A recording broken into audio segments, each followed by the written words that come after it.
Dumelang, Absheni, Sanbonani. Hello, my name is Jacob Moshokoa. Welcome to another Cars.co.za video. Today I'm driving a beautiful Honda CR-V. Can you believe that this model, CR-V, was introduced in South Africa back in the mid-90s? Ooh, man, I'm old. Now, you want to stay tuned to this video because we want to see how CR-V has fared and grown in South Africa over the past 20 odd years. Remember, you can always check out the Cars.co.za platform to be able to see how many CR-Vs are available. Currently, 128 Honda CR-Vs are available on the website. So if you're looking for a Honda CR-V, make sure you check it out. But for now, time for the business of the day. Cars.co.za.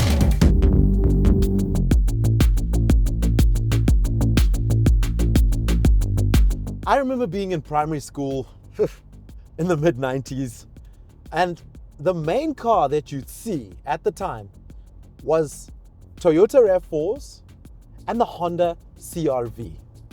It had the big spare wheel at the back, and I thought it was a cool car at the time. I didn't know at that moment that those type of SUVs are going to become a household favorite. If you weren't into a RAV4, you were definitely driving a CR-V. Now you fast forward to this day and age, thinking about what other cars have become popular. Sedans are out, SUVs are now a thing. And this one here is a brand and a name that sticks with so many South African families.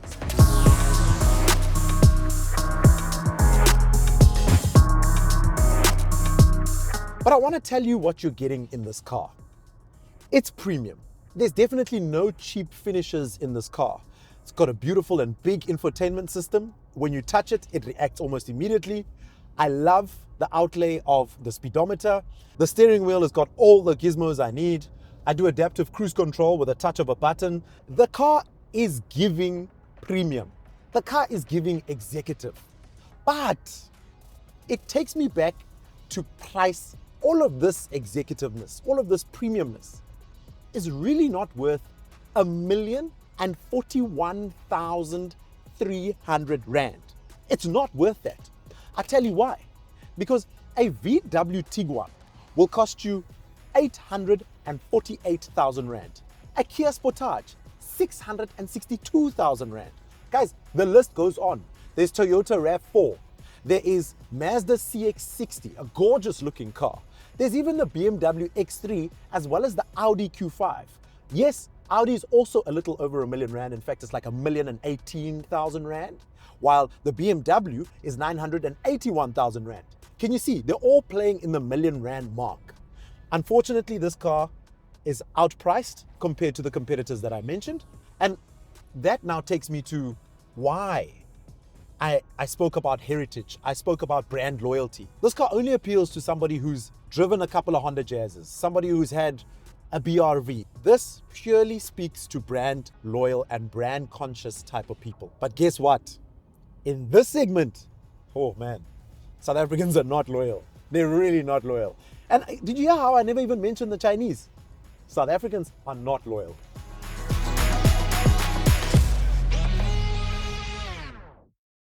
So here's what you're getting for that money. It's a 1.5 litre 4-cylinder turbocharged engine. It's a CVT gearbox, and you've got 140 kilowatts and 240 Newton meters on the wheels. Now, it is a front wheel drive, but because of the ride height and things like the hill descent function, I do believe that you can do some light off-roading with this car. So a trip to the Kruger won't be that bad. You can't bundu bash, but you can definitely take this out for a proper holiday in the bush. I think it's capable of doing that at least. Now, the other things that I need to mention is the overall fuel consumption. I've been driving this car for the past 2 days, and for me, Honda claims like 7.4 liters per 100 kilometers. The lowest I got this car early this morning driving to the office was around 9.4, 9.6 liters per 100 kilometers.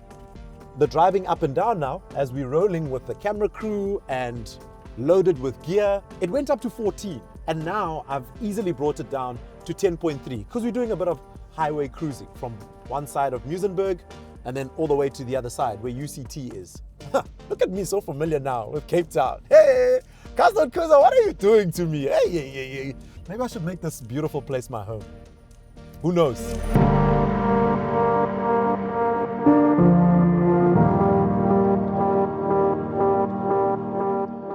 And now I need to take you through the interior of the Honda CR-V. In fact, this car is beautifully parked in our very stunning and world-class looking studio, which is great lighting, by the way.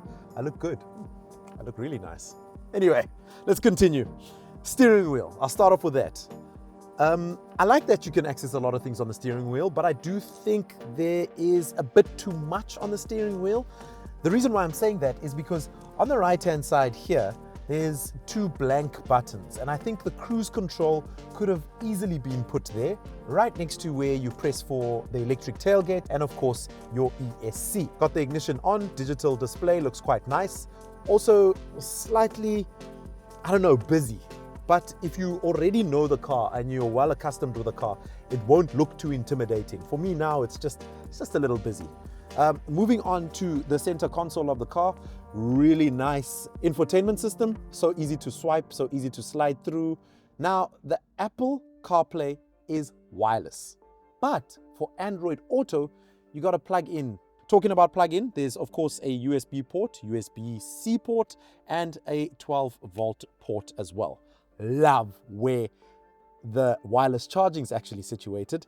The reason why is because there's ample other space here, like you can put your car keys there, you can put your house keys. The layout is very nice. I dig that layout. And I've noticed Hondas, you've got a button for the wireless car charging, which is really cool. So kudos to you, Honda. I like how you do that. Now, with regards to the center part of this car, specifically the materials and the finishing, I like this honeycomb feel on the car. The wood finish here, personally, I'm not a fan. And I'll tell you why. I think this wood just comes from nowhere. Everything in this car is quite uniform. It's black and silver. And then there's this wood grain finishing here. I mean, they could have just went for a silver or a black finish, or maybe even like a brushed aluminium, like how they got the brushed aluminium here. Would have made it look a lot more slicker, in my opinion. That's my 2 cents. Apart from that, the overall build in this car is lacquer. It's quality. But does it warrant R1 million? I'll say it again. I don't think it warrants R1 million. And now for the next row of seats. I sit very comfortably here. Nice little pockets. That's Jacob's driver's position. Armrest with cup holders, 2 USB-C ports. I like that there's 2. Kids are not fighting. And there's aircon vents there as well. And I need to show you the magic of the seats. I can go forward and back, meaning there's more space at the back, which is really cool. But wait, there's more. I can do this, drop the seat, or I could even do this, which is great for further access. Okay, don't know how to use this. Oh no, I need to use this to go back, and that's the magic of the magic seats. Voila!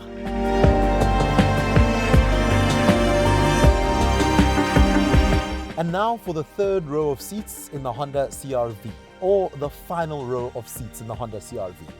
I have to mention, I've sat in the back of the Cherry Tiggo 8 Pro Max, and it wasn't this comfortable, as well as the last row of seats in the Proton X90. They were not as comfortable as it is here in this car. In fact, for an adult, I feel as though I can actually do a long distance trip quite easy in the back. Obviously, with a little bit of stretching, it's quite comfortable. There's a cup holder here. Air vents here are for the back seat. And look at that. Headrest up. I can do it. This car's actually very comfortable at the back, I have to say. Even for an adult. I know not many adults would think that you can sit here comfortably, but if you're 8 or 9 years old and you're doing a Joburg to Durban, for instance, you'll be fine. You know, it's not a proper car review without the boot test. So here we go. I've got my budget cooler box. And guess what? It doesn't actually fit. I tried it, it doesn't close. So this is your plan. Oh, what I do like is the Velcro touch on the back of the seat. That's easy. And this is how you get the cooler box in, right? So 1, 2, 3 at a push. The problem is that there's no balance here. So you start with the layers. One out, take it a level up, and then we got it, right? I'm done with this. And I'm also done with this. We need to get to the spare wheel. And here's another mission. Okay, so that comes out. Voila, we can see the spare wheel, right? But if you have to now access it and get it out, we do this. Lift that. There's a little hook this side, which you hook to the headrest. And then you're there in the spare wheel. Yo, what a schlep. I'm so tired. I've done like 3 takes of this. I'm done. Okay, so that's how you get to the spare wheel. That's the boot scene. Someone pack this up. Let's rock and roll.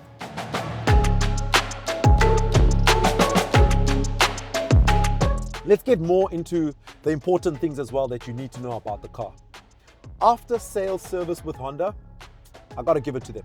It's got a 5-year, 200,000 kilometer warranty, and it also has a 5-year, 90,000 kilometer service plan. That is damn good. You understand why Honda is Honda, and you understand why they are brand loyalists. Hey, listen to that English, Baba. Brand loyalists for Honda. So that's what you're getting. It's a very good package. And now I'm gonna challenge you, and I'm going to ask you there in the comments, out of all those brands that I mentioned, which one would you take? Yeah, where's your money going? If you're looking at your needs and your affordability, where's your money going? Leave me a comment there at the bottom. I promise you I do look at the comments. I'm just too scared to respond because of the keyboard ninjas. Yeah, keyboard ninjas, yo. Those guys in the comments are rough, boy, yo. I've seen them shout about Chiro and shout about Ash. Then it's about me and my capabilities. Please, guys, don't crucify me. I'm telling you the facts as they are. That's as simple as it is. So, as I sit and reflect in Cape Town traffic, rolling in probably still what you call the ultimate mommy mid-size SUV, I think, yeah, CR-V definitely is a top-tier brand for Honda. In fact, Honda did very well to keep up with the CR-V that I spoke about and I was introduced to when I was still in primary school. So the offering of the car is definitely top tier. The issue just becomes that price point. So that is unfortunately the only part that doesn't make me connect with CR-V anymore. But they did a very good job to build a quality car that is reliable and also sticks to that Honda CR-V brand. Anyway, like, subscribe, comment, and keep supporting the channel. Remember, you can check out Cars.co.za to see what other cars are available online if you're looking for a new car. And yeah, keep in touch. I'll see you on the next one. Ciao. Cars.co.za. Are you busy trying to decide between 2 cars, 3 cars, 4 cars, 5 cars, 6 cars, and getting absolutely lost in all of the specs and all of the different pricing? Well, we have an excellent compare tool on our main website and in our app for you to use. It's very detailed, it's very slick and quick and efficient, and I highly recommend it. I use it all the time when I'm doing research for our car shoots. So check it out. We'll put the link in the description below and tell us what you think. Tell us if it helped you out.